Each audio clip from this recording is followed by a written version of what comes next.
Bien, un homme, une femme, un homme. Donc avec Jean-Dominique, quel est le pseudo? Et là, c'est Fugue à Saint-Georges. Voilà, je le montre ici. Donc c'est un roman policier. Alors on parle de quel Saint-Georges? Saint-Georges du Dragon, qui n'existe pas, qui est en fait un petit village qui a été créé pour se trouver ici dans le Haut-Allier, qui s'inspire donc de Prades, mais aussi de Saint-Prégé d'Allier. Deux endroits que j'aime beaucoup, je trouve très très beaux. Et Saint-Georges du Dragon a la particularité d'être à moitié habité par des Français et des Anglais. Donc, dans un premier opus qui s'appelait La Bête de Saint-Georges, j'avais travaillé ce côté un petit peu franco-anglais pour créer de l'humour.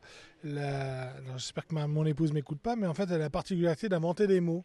Et je lui dis souvent, mais tu te conduis comme une Anglaise, tu inventes des mots. Et je les notais. Et un jour, je dis, je vais reprendre tous les mots qu'elle invente et je vais le mettre dans le premier. Et je me suis inspiré, d'où la couverture, de cet événement dont on nous parle depuis quelque temps dans les journaux ici de notre beau département, de l'éventualité d'un lynx ou d'un puma qui traînerait entre le mont Mouchet et les estables. Oui, il y en a qui l'ont vu. Il y en a qui l'ont vu, il y en a qui ont vu les traces, etc. Et moi, j'aime beaucoup cette histoire de cette espèce de nouvelle bête du Gévaudan. Moi, j'aime bien, qui n'est pas méchante, puisqu'a priori, elle n'a jamais fait de dégâts. Hein. On voit que des traces, on sait, on l'a vu sur une route, etc. Je trouvais ça absolument très porteur comme histoire. Et comme je fais des romans policiers, je me suis dit pourquoi pas. Et cette région me plaisant beaucoup, je l'ai découvert beaucoup après les événements de la Covid et particulièrement quand on a été confinés. Un des premiers endroits où nous sommes venus pour nous déconfiner avec mon épouse, c'était ici à la plage de Prades. D'accord. Alors, voilà. Parce que vous êtes originaire d'ici ou alors pas vous êtes arrivé... Moi, je suis de Voray. Alors, moi, je suis... C'est pas si loin, je suis à Voray. Voray, c'est à côté. Exactement, c'est à côté. Il ne faut pas beaucoup de temps, à peine 3 quarts d'heure, je crois. Mais non, je suis arrivé il y a 16 ans sur Voray et mes premiers romans policiers se passaient bien sûr en Amble-Lavez, dans ce magnifique coin qui est près de la Loire. Mais comme toute personne qui n'est pas tout du coin, j'ai voulu découvrir l'intégralité de la Haute-Loire. Et quand on est arrivé ici, dans cette région Haut-Allier, on a été assez époustouflé par le côté sauvage, encore plus sauvage que les gorges de la Loire.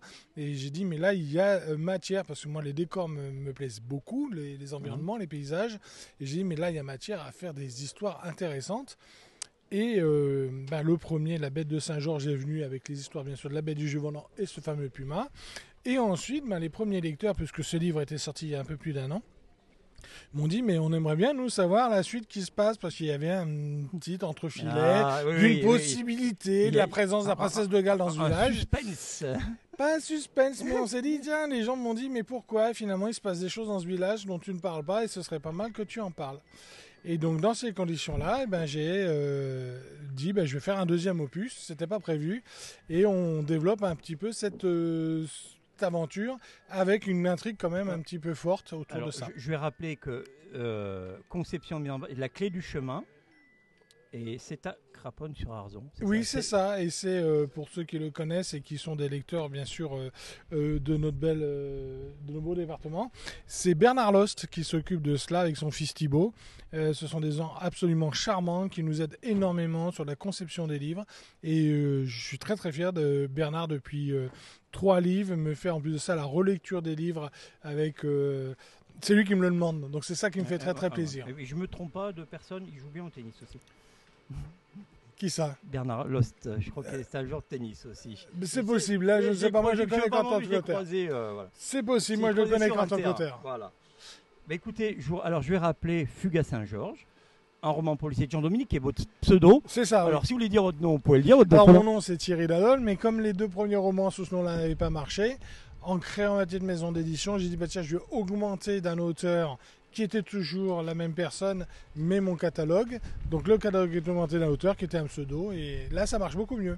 Merci bien, et je vous invite à venir voir et à échanger avec vous. Et tout ça est très sympa, et tout ça est à la fois sérieux et non sérieux, mais c'est vraiment une plateforme d'échange, ces salons. C'est vrai, et merci beaucoup pour votre accueil. Merci.